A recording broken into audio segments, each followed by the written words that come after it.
CJ Marks here. Welcome to the Confidence Series. I am here with Sergeant Leader Romero Thornton. Just so you know, me and this man go back. We go back to kindergarten. So you may hear some stuff that you ain't never heard before, but it's all good. The Confidence Series. Brother, how you feeling? You good? Hey, I'm blessed, man. How about yourself? Feeling lovely, brother. Feeling lovely. Excellent. Good.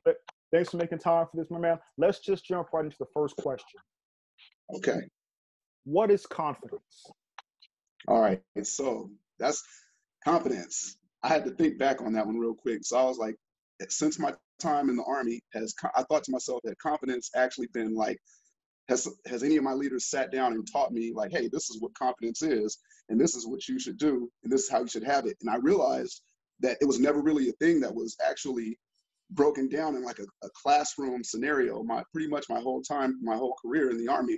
But there is an actual Army definition for it, but I'm going to get into that in a little bit. But I actually it's inherent. You learn it inherently throughout the Army, and you get primed as you come in. When you're a young I was a private second class, and my leader above me, my team chief, he was basically making me to be the next him.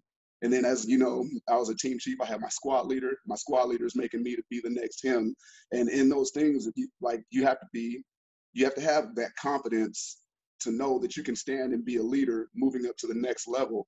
And that confidence is just, it was just inherent. It's like organic almost, because it's you have to be confident in what your skills are and what you can do, and know what you can do in order for people to want to follow you, first of all, because they're not going to follow somebody who's who's really kind of shy about what they're doing, or they're not going to stand up kind of guy. They're not going to pull the trigger and make a decision. You know what I'm saying? Yeah. So, So all that to say is, when the first thing came up, I was like, yeah, I really don't have a definition or even anything for it. I just know it's just something that we do, and yeah. So that's basically when I thought about what it means to me, is just standing up, presenting yourself in a way that you know that you can, when it comes down to whatever it may be, that you can take care of your soldiers, take care of yourself, and make sure everybody makes it back home, or make sure the mission gets accomplished, things like that. And you just know that you're the guy, And not to carry on too much, but what I said I was going to get into the Army definition. They basically define it as the faith leaders place in their abilities to make decisions and take appropriate action in any situation, no matter how stressful or ambiguous. And then when I read that, I was like, that makes perfect sense. Now, that is an Army definition of something. Yes. Oh, by all means. Yeah. So, I mean, it was weird, because I had to sit down and think about it. I was like, well, I mean, I'm confident, and I'm confident in myself, but what does it really mean? And does the Army have a definition for it? Because the Army has a definition for everything. So, yeah. But it was interesting, because, like I said, as leaders, like, I've just never sat down to any of my subordinates and said, I've told them you have to be confident in X, Y, and Z, or be confident in yourself. But I've never really sat down and explained to them, what it means to me, because they kind of have their own perception of confidence when they come in, and it's usually along the same vein, what it is. So we just kind of get in and we hone it, and just make them believe. Okay. And yeah, it's pretty good. Cool. Yeah, that is a superb definition of confidence. Yes, sir. Second question, brother. Why did you choose the Army? That, sorry, you gotta excuse me for laughing, because that one is not so much a why, more than it is a how. Okay. So there's a little story behind it. Basically, when I went to join, I went down, I made up my mind, and I was like, I'm gonna go down here and I'm gonna just enlist. But the thing is, I had made up my mind to join the Marines, because where we're from is basically Marines and Navy down there. Yes. Yeah. So I was like, Navy, Marines, we're going, because we're supposed to be the tough ones. So I went to them, had a conversation with the Marine recruiter at the time, and I had short sleeves on, so he saw my tattoos, and the subject came up, my age, because I told him I got one of the tattoos. I was like, I was young when I got that. He was like, wait, how old are you? I said, hey, I'm 32. He goes, oh, you're too old. He's like, go on down to the Army next door, they'll take you. I was like, yes, sir. And just walked out the door and walked into the Army recruiter, and here I am. Wow. So yeah. So So why did you join at 32? That, relatively speaking, that's kind of up there in years. So why 32? Definitely, definitely. So there were a couple of things that caused me to that brought me to that decision. Um, the easy way to put it is more of a means to an end, I guess. But it was also, that was about 80% of it. There was, well, I would say that was about 60% of it. About 40% was I kind of was at a crossroads, like I wanted to do something different anyway. And I had actually I had been juggling it around a couple times. I actually had signed up for the Navy many years ago.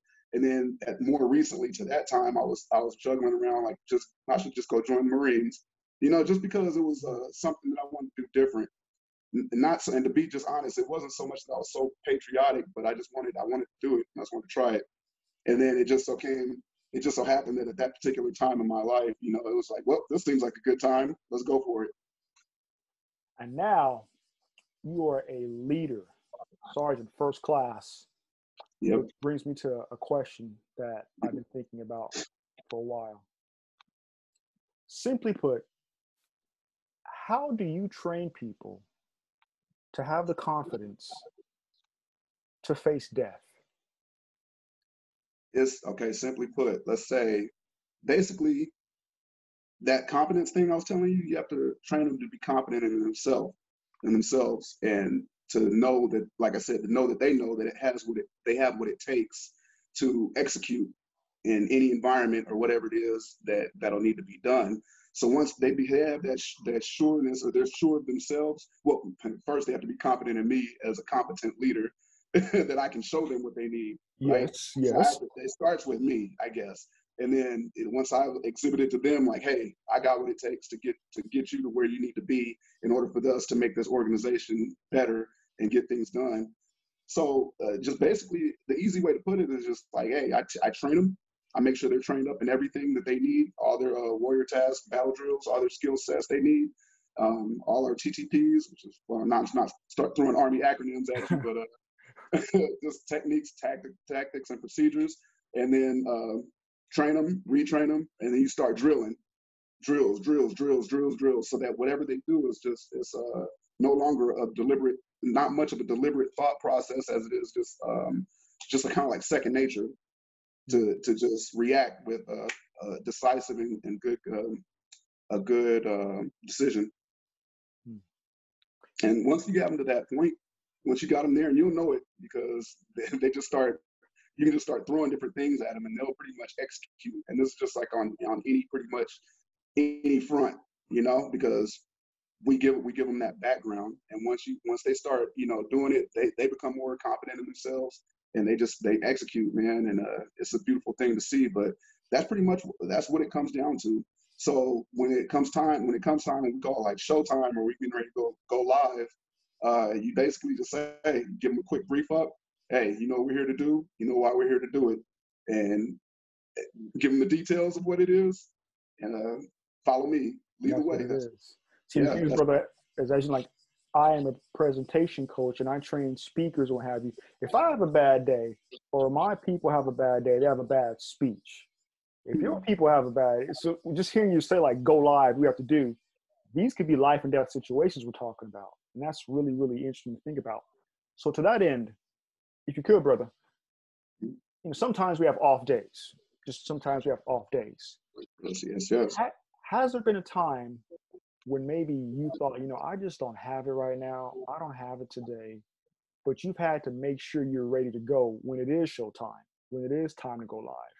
Can you tell us a story about maybe not initially being ready to go, and what did you do to get yourself ready? So the one that comes to mind was actually when it was my second deployment to Afghanistan. Usually I would have had a team. I had a team of about 5 personnel for what I did. Excuse me. And but at this particular time, it was just myself and one other. We had downsized all the way down to just myself and one of my soldiers, and we were at a very small little camp somewhere out in the middle of nowhere. And it was only a few of us out there. It was us. We were supporting. We had the Marines out there, and we were with the Georgian Army as well. and it was another unit. Anyway, getting to the story. So I didn't know it was an off day because it was to me it was just a regular day. Like down there, you tend to get you it's easy to get kind of just comfortable if nothing happens for a long period of time. Everything's quiet, whatever. And it was, complacent. They say don't get complacent. So anyway, it was one of those kind of days, and I was just doing my regular thing inside the tent, and all of a sudden it was. I think you could hear like something that sounded like a jet kind of fly overhead over our little tent real fast, and you hear the explosion, boom, and all kind of stuff, and it's just like. Then shortly thereafter, you just start hearing voices. Hey, oh, no, just people, this chaos. Yeah. The first thing that happened to me that caused me to, I kind of froze for a second because that was my real, up until that point, well, it was my second time where something like that had happened. And it was few and far in between, but that was kind of, I was just like what to do? Like, what was that? What I thought it was. So I sat there for a second, not too long, and then I just jumped up. And I grabbed my weapon, ran outside the tent, and as soon as I got outside, I could see straight to my right. It was lots of smoke, people running around, and I was just like, wow, did a bird go down? I really didn't know, because I wasn't sure what it was. And right when I was sitting there having that thought, it went over my head again. Like it felt like it flew right over my head this time, just another, like a jet. And I just happened to look and saw it hit almost in the same place. And at that point, I was like, okay, it's on. Let me go get my dang soldier, get him out, because we were taking shifts. Okay. And I went in there. But what I'm saying, what caused me to feel like I wasn't ready is just because of how quick everything happened. And it caused me to have those seconds where it's just like, well, damn, is that what it was? And when I realized what it was, I was like, okay, I saw that. Okay, it's time to go. And but for that second, that split second inside the tent, I really didn't know. I knew I wasn't ready. Mm-hmm. I knew I wasn't ready because, like I said, the time I had before that, it was just an explosion. It was from far away, and everybody you get used to those. Mm-hmm. This was like you had the quick realization somebody's trying to kill us, and it was just a weird feeling that. I guess that gets you ready, right? You have no choice. I guess that wakes you up, gets you ready. Yeah, like, lickety split. Okay. Definitely wakes you up. There's a fight or flight kind of thing that has to take place at that particular time. And yeah, it did. And I'm just glad I thank God it didn't go the other way. You know what I mean? Yes. But it's yeah. I think that was one of the things that sticks out because it was an off day in the sense it's just like every day was a slow day until it's not. So yeah. That's every day is a slow day till it's not, and you got to be ready to go. Exactly. Yes. Exactly. This actually leads me to my final question, brother, before we get into this or that. Okay. My man, fam, you've seen a lot. You've experienced a lot. You've done a lot of things that can really take its toll on a person, emotionally, mentally, physically, spiritually. That being said, I'm so happy to see, fam, that you're still well. You're still healthy by all reasonable, yes, sir, by all measurable senses. You're still healthy. How have you been able to maintain such a strong level of health, emotionally, mentally, physically, and spiritually, given all that you've seen? Well, I mean, you know me, I'm a believer, right? So yes, it involves a lot of prayer, to my Lord and Savior, and that keeps me good up here. And not even to get into that aspect of it, but there's a certain way that you understand. I don't know if it's the way we train. The way we train, it's just a job, not just a job, but it's like work. That's what you do, and you kind of. It's easier to separate. Like I haven't been in too much crazy stuff like where you see it on a day-to-day basis out there. But yeah, I've definitely seen a few things, and like I said, you kind of keep it separate because when it comes down to it, it's really what I do. It's my job, and you get time afterwards to kind of reset, and you reset and just get back to training, and it's just life and work. That's what it is. There you go. Yeah, but definitely involves a lot of prayer, my brother. I ain't gonna lie Yes, to sir. Well, hey, brother, I'm a believer as well, and I feel you. if you don't have a good relationship with the Most High, you're probably lost as it is. But we're not gonna go there right now. Not right now. Okay, Maybe after the interview we will. okay, for sure. But before we wrap it up, man, this brings us to the last component. It's called this or that. Pretty simple. 5 Okay, questions, just 5 okay, situations. So just this or that. No elaborate answers, just this or that. Okay? 5 fair things. enough. All Okay, right. First, Green Berets or Rangers? Ranger, All right. Mike Tyson or Roy Jones Jr.? Mike Tyson. Okay. You kind of asked this one earlier, but I'm asking anyway. Air Force or Navy? Oh, that's a Air Force. Oh, all right. Being San Diego kids. Next one. Yep, Little Debbie or Hostess? Little Debbie. Oh, okay. Last one. May he rest in peace. 1980s Prince Hmm. or 1990s Prince? 1980s Prince. You Oh, should know that one. brother, this has been as fun as I thought it would be, and even more so.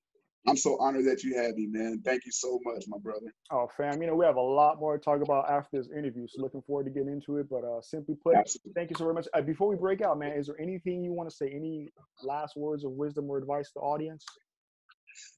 Hey, just wherever you go, just focus on making it better when you leave it than it was when you got there.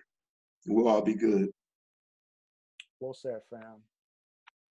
Well said, fam. Sergeant First Class, Romero Thornton. It's been a pleasure. I am Hey, CJ Marks. it's all mine. CJ Marks, Confidence Series. Been a pleasure. Thanks for joining us. Take care and travel safely.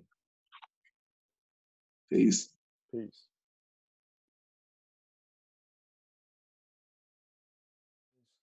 When did you know that you wanted to be a filmmaker? And Mhm. how exactly does one go about becoming a filmmaker?